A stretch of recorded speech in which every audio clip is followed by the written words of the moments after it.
ఆయన మహాైశ్వర్యవంతుడు కలయనాయనార్. రోజు ఇంత గుగ్గిలం పట్టుకొచ్చి ఆ గుగ్గిలం వెలిగించి గుగ్గిలం ధూపం వేసేవాడు. ఆ ధూపం అంతా పూజ గదంతా నిండిపోతే అందులో కూర్చుని మార్కండేయుడు ఇలాగే వాసన పీల్చి ఉండి ఉంటాడు. ఆనాడు అర్జునుడు గబగబా వెళ్ళి తన గాంధీవం ఎత్తి కొడుతున్నప్పుడు శివుడి దగ్గరికి వెళ్ళినప్పుడు వాసనలు ఇలాగే వచ్చి ఉంటాయి అని ఆ వాసనలు పీలుస్తూ కళ్ళు మూసేసుకుని ఇవే శంకరుడి శరీరంలోంచి వస్తున్న వాసనలు, ఇక్కడే శివుడు ఉన్నాడని రోమాంచితం అయిపోయి పరవశించిపోతూ సమాధి స్థితిలోకి వెళ్ళిపోయేలా ఉండిపోతుండేవాడు ఆయన.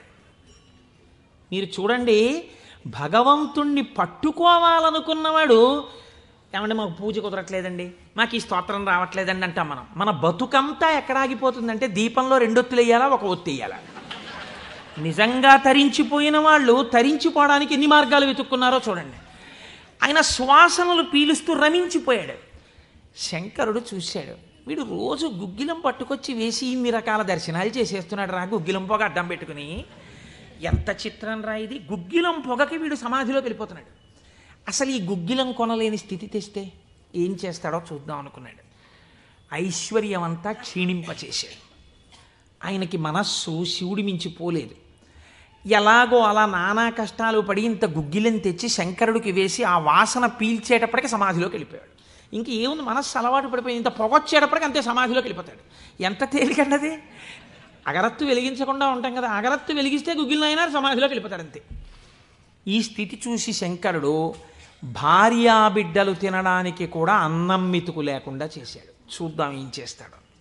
భార్యాబిడ్డలు పస్తులున్నారు.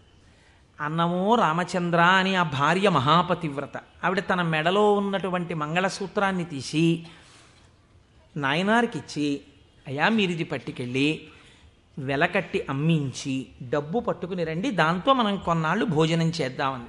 తప్పకుండా తీసుకొస్తానని ఆ మంగళసూత్రాలు చేతిలో పట్టుకుని శివ శివ శివ శివ అని సంతోషపడిపోతూ వెళ్ళిపోతున్నాడు.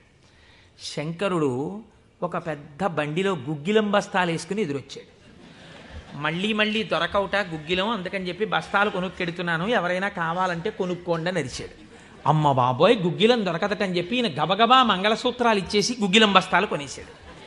పోనీ గుగ్గిలం దొరకదంటున్నారు, ఇంటికి పట్టుకెళ్ళి ఈ గుగ్గిలాన్ని దాచుకుని రోజు ఇంతంత వేద్దాం అనుకున్నాడా?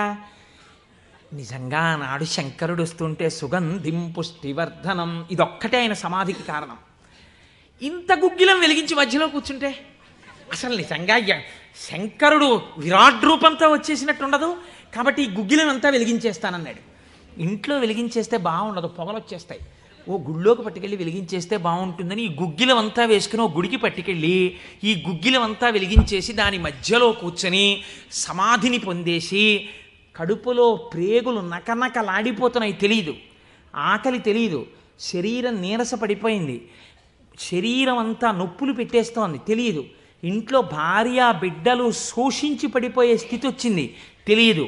ఆ పొగ మధ్యలో సమాధి స్థితిని పొందాడు. ఇప్పుడు నా భాషలో చెప్పాలంటే భగవంతుడు ఓడిపోయాడు. పరీక్ష పెట్టగలడా? ఏం పరీక్ష పెడతాడు? కాబట్టి చూడలేకపోయాడు ఆయన. అమ్మ బాబోయ్, ఇదెక్కడ భక్తి రాని గబగబా కుబేరుణ్ణి పిలిచాడు. కుబేరా, ఇలా నా పక్కన ఎన్నాళ్ళు నించుంటావు, నాకేం అవసరం లేదు. అడిగో మహానుభావుడు చూసావా, గుగ్గిలం పొగ మధ్యలో కూర్చున్నాడు పెళ్ళం మంగళసూత్రాలు అమ్మేసి.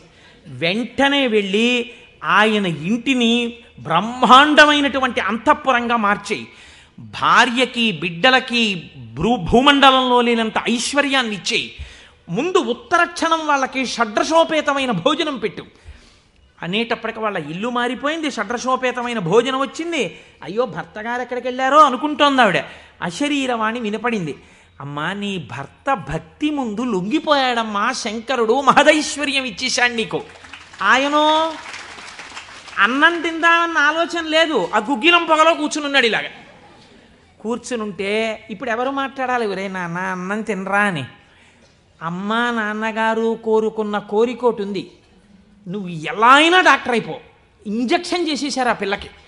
3 ఏళ్ళు అయిపోయినా, 4 ఏళ్ళు అయిపోయినా, 21 ఏళ్ళు వచ్చేసినా, ఇప్పుడు నేను MBBS చదివితే రేపు పెళ్లి కొడుకు దొరుకుతాడా అని కూడా చూసుకోకుండా తల్లిదండ్రుల కోరిక తీర్చడం కోసమని వ్యగ్రతతో చదివేసిన పిల్లలా ఇప్పుడు ఆ తల్లిదండ్రులే వచ్చి చూసే అన్నం తినవే అలా చదవకే ఆరోగ్యం పాడైపోతుంది అన్నట్టు ఎవడు పరీక్ష పెట్టాడో వాడే దిగొచ్చాడు.